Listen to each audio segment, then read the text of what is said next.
রাত ১টার সময় উঠে রেডি হয়ে চলে যেতে হয়েছিল ভাগনার বাড়িতে, কারণ আজকে আছে ভাগনার গঙ্গা স্নান, সঙ্গে রাজবেশ পরানো। তো চলো তোমরা ফুল ভিডিওটা দেখতে থাকো, আশা করছি তোমাদের ভালো লাগবে।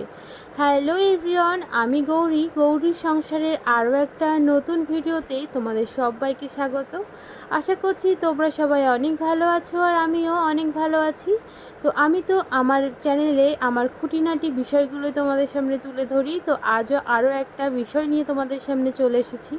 আগের ভিডিওতে আমি তোমাদেরকে বলেছিলাম আমার একটা ভাগনার পৈতে আছে, তো সেই পৈতেতে আজকে তার 3 দিন। তো এই কদিন আমার কোনো রকমের ভিডিও আর করিনি, কারণ ওখানে তো আর যাইনি, তাই জন্য কোনো ভিডিও করা হয়নি।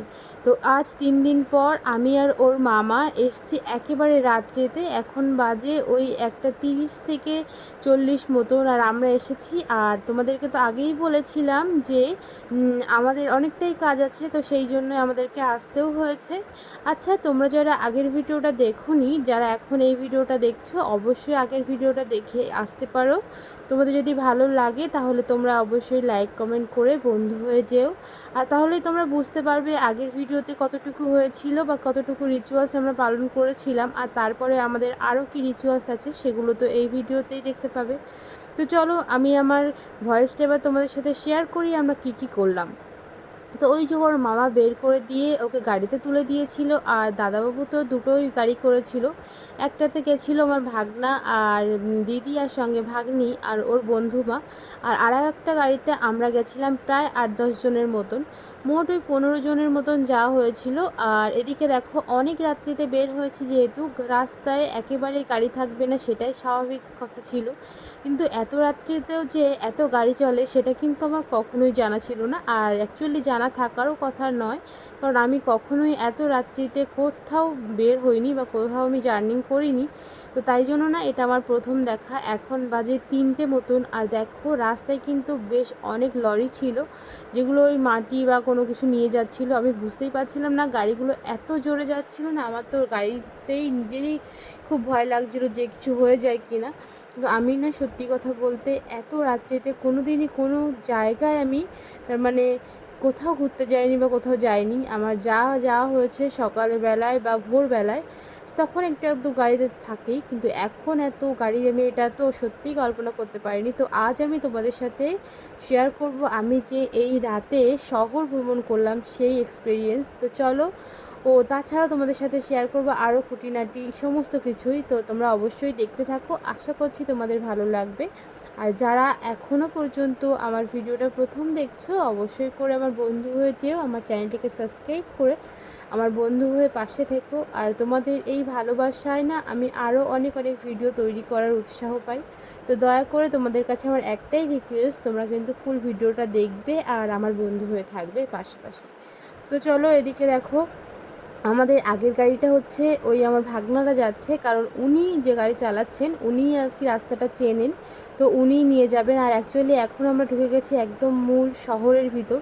আর জানো তো, আমার না রাত্রের ভ্রমণ তো কখনো করাই হয়নি, আর এত ভালো লাগছিল, একদম নিস্তব্ধ একটা জায়গায়, কি দারুণ একটা পরিস্থিতি, মানে কি দারুণ একটা বিষয় যে তোমাদেরকে কি বলবো। যারা রাত্রিতে ভ্রমণ করেছো শহরের রাস্তা, তারা অবশ্যই জানো, যারা আমার মতো করনি তারা একবার করে দেখতে পারো, ভীষণ ভালো লাগবে, ভীষণ ভালো লাগবে, এইটুকু তোমাদেরকে আমি বলতে পারি। এত লাইট, এত আলো, আর রাস্তাগুলো এতটাই নিরিবিলি ছিল না, মনে হচ্ছিল যেন রাস্তাগুলো এই রাত্রিতেই সেজেছে। আমার তো ভীষণ ভালো লেগেছে, আর দেখো তোমাদেরও ভালো লাগবে। আর জানো তো, ভাগনার আজকেই হচ্ছে লাস্ট, ও আজকের পর থেকে কিন্তু ওর নিজের জীবনে ফিরে যেতে পারবে। আর এই 3 দিন তো ও না কোথাও বের হতেও পারেনি, কারোর সাথে দেখা করতেও পারেনি, এমনকি ও সূর্যেরও মুখ দেখতে পারেনি। ও যখন ওর প্রাতরাশ কাজগুলো সারছিল, তখন কিন্তু ওকে চোখ বেঁধে সেখানে নিয়ে যাওয়া হচ্ছিল। এরকম একটা পরিস্থিতি এই সময় আমাদের বাড়ির যে ছেলে যাদের পৈতে হয় তাদেরকে এরকমভাবেই কাটাতে হয়। তো এই দিনগুলো ফেস করছিল। আর আমি তো যাওয়ার সঙ্গে সঙ্গে বলছিল যে মামিমা, আমি যে কি শান্তি পাবো আজকে সেটা আমি কাকে আর বোঝাবো। তো আমি বলি ঠিক আছে, আর বেশিক্ষণ সময় লাগবে না, তুমি চলো, স্নান করা হয়ে গেলেই তুমি আবার আগের জীবনে চলে আসবে। তো দেখো ফাইনালি তোমাদের সাথে কথা বলতে বলতে আমরা চলে এসেছি। আর তোমরা কে চিনতে পেরেছো আমরা কোথায় এসেছি সেটা অবশ্যই কমেন্ট বক্সে জানিয়ে যেও। আর তাহলে চলো, আমি কোথায় এসেছি বা আমরা কোথায় চলে এসেছি সেটাও বলি। আমরা এসেছি প্রিন্সেপ ঘাটে। তো এখানে ওকে স্নান করাবো গঙ্গায়, তারপরে ওর রাজবেশ পরাতে হবে, আর তারপরে কিন্তু আবার নর্মাল জীবনে ফিরে যেতে পারবে, মানে সবার সাথে মিশতে পারবে। তো এখন এই যে চলে এসেছি, আর এখন দেখো গঙ্গার পাড়টা যে কী দারুণ ছিল, তোমাদেরকে আমি কি বলবো। এত রাত, এখন বাজে ওই 4:30 মতন, আর আমাদের কিন্তু আসতে বেশ অনেকটাই সময় লেগেছে। আরও বেশি তাড়াতাড়ি চলে আসতে পেরেছি, একদম রাস্তাটা একদম ফাঁকা ছিল, আর কোনো গাড়ি ঘোড়া তো বেশি চাপই ছিল না, তাই জন্য এত তাড়াতাড়ি চলে আসতে পেরেছি। আর দেখো ওদিক থেকে ব্রিজ দেখা যাচ্ছে, এদিক থেকে গঙ্গা, আর পুরো গঙ্গাটাই না একদম স্তব্ধ ছিল, কোনো ঢেউই ছিল না, কি শীতল বাতাস যে ছিল, একদম কি বলবো, সেই একটা অনুভূতি ছিল। আমার তো মনে হচ্ছিল যে আমার বাড়ি যদি গঙ্গার পাড়ে হতো না, আমি প্রত্যেক দিন সকালে এসে এখানে বসতাম আর এই অনুভূতিটা নিতাম, বা এই যে ঠান্ডা পরিবেশ বা এই স্তব্ধ একটা বিষয়টা আমার এত ভালো লেগেছে না, পুরো শহর পুরো রাতটাই আমার এত ভালো লেগেছে। আমি তো রাতে কোথাও ভ্রমণ করিনি বা এরকম দেখিও নি, আমার ভীষণ ভালো লেগেছে। তো ফাইনালি দেখো আমরা এখানে ওকে এখন স্নান করাচ্ছিলাম, কারণ হচ্ছে ওকে স্নান করাতে হবে আমাকে আর ওর বন্ধু মা যে হয়েছে, মানে যে মা হয়েছে যাকে পাঠিয়েছে তাকে। তো আমরা দুজনেই আর কি স্নান করাচ্ছিলাম, তারপরে ওকে রাজবেশ পরানো হবে। তো জানো তো আমি এই যে শাড়িটা পরেছি দেখছো, এই শাড়িটা আমাকে দিদিই দিয়েছিল, মানে যে আমার ভাগনা তার মায়ে আমাকে দিয়েছিল এই কাজের জন্যই। তো ফাইনালি আমাদের কিন্তু রাজা রেডি হয়ে গেছে, আর আমাদের বাড়িতে তো এভাবেই তারপরে রাজবেশ পরিয়েই বাচ্চাকে নিয়ে যাওয়া হয়, আর এখন ওকে রাজা বলবো আমরা সবাই, মানে ও রাজা সেটাই আমরা জানবো বা বলবো। তো আমরা এখান থেকে ওর গাড়িতেও উঠে গেছিলো, তারপর আমরা উঠে গেছিলাম, আর আমরা কিছু আবার জলও নিয়ে এসেছিলাম, যেহেতু গঙ্গায় গেছিলাম।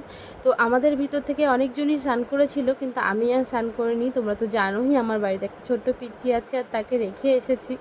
তো ওই জন্য ওদেরকে একেবারে বাড়িতে নামিয়ে দিয়ে আমি আর গাড়ি থেকে নামিনি, ওরা ফাইনালি বাড়িতে চলে গেল, আর আমি চলে যাব আমার বাড়িতে। এখন বাজে ওই 5:30 থেকে একটু বেশি হবে। তো এখন আমি যে গাড়িতেই বসেছিলাম ওই কাকুকে বলাই ছিল যে আমাকে একটু বাড়ি অবধি ছেড়ে দিয়ে আসবে, তো ও বাড়িতে ছেড়ে দিয়ে আসলো, আর তারপরে কিন্তু ওর বাবা বেরিয়ে গেছিলো কাজে। আর এখন তোমাদের সাথে আবারও দেখা হচ্ছে, আমরা যাচ্ছি ওই পৈতে বাড়িতে, এখন খাওয়া দাওয়া, দুপুরের খাওয়া দাওয়া, তো সেখানেই আমরা যাচ্ছি। তো প্রথমে আমি বাবু আর মাম্মাম গেছিলাম, মানে বের হয়েছি বাড়ি থেকে, আর মা গেছিলো ডিউটিতে। তো মাকে বলেছিলাম তুমি টিফিন টাইমটাতে রেডি হয়ে নিয়ে আমরা ওখান থেকে একেবারে যাব। তো ওই যে একটা টোটো রিজার্ভ করেছি, ওই টোটো কাকুই আমাদেরকে নিয়ে যাবে। তো নিয়েও চলে এসেছিলো, আর দেখো এদিকে প্রথমে ওরা অনেক কিছুই অ্যারেঞ্জমেন্ট করেছিল। তো ওরা প্রথমে 2টো স্টল রেখেছিল, যেহেতু গরম তাই একটু থামস আপ, স্প্রাইট, আর সঙ্গে কিন্তু আইসক্রিম ছিল। তো আমরা সবাই একটু স্প্রাইট থামস আপ খেয়েছিলাম, কিন্তু মাম্মামকে তো আর সেটা দেওয়া যায় না, তাই মাম্মামকে একটা ও ওর একটা খোলা দিয়েছি, তার মানে যেটাকে খাম বলে আইসক্রিমের, সেটাই দিয়েছি, আর সেটা তো মনে করছে আইসক্রিম, ওটাই চুষছিল। তো আজকে কিন্তু আমরা চলেও এসেছি, আর তারপরে বেশ কিছুক্ষণ সবার সাথে কথা বললাম, অনেক আত্মীয় স্বজনদের সাথে দেখা হলো, আর খাওয়া দাওয়া করে আমরা সবাই আবার আইসক্রিম খেতে খেতেই বাড়ি চলে এসেছিলাম। তো তোমরা আমাকে জানিও তোমাদের ভিডিওটা কেমন লাগলো, আর তোমরা আমার কারা কারা নতুন বন্ধু হলে, কারা কারা আমাকে সাবস্ক্রাইব করে আমার নতুন বন্ধু হয়েছে সেটাও জানিও। আর যদি আমার ভিডিও ভালো লেগে থাকে তাহলে লাইক কমেন্ট করে আমার বন্ধু হয়ে পাশে থেকো। তো চলো, আজ তোমাদের সাথে আমি যে ভিডিওটা শেয়ার করলাম, আশা করছি তোমাদের অনেক ভালো লেগেছে, আর যদি ভালো লেগে থাকে তাহলে তো অবশ্যই আমার বন্ধু হয়ে যাবে। আরও একবার বলছি, আমাকে সাবস্ক্রাইব করে দিও, আমার পাশে থেকো, যাতে আমি আরও অনেক দূরে যেতে পারি। তোমাদের সাহায্য ছাড়া কিন্তু সত্যি অনেক দূরে এগোনোর কথা ভাবতেই পারি না। তো তোমরা প্লিজ আমাকে সাহায্য করো, আমার বন্ধু হয়ে থেকো। তো চলো, আজ আমি ভিডিওটা এই পর্যন্তই রাখছি, দেখা হচ্ছে অন্য আরও একটা ভিডিওতে। ততক্ষণ পর্যন্ত তোমরা সবাই অনেক ভালো থাকো, সুস্থ থাকো, নিজেদের খেয়াল রাখো, নিজেদের টেক কেয়ার করো। Thank you.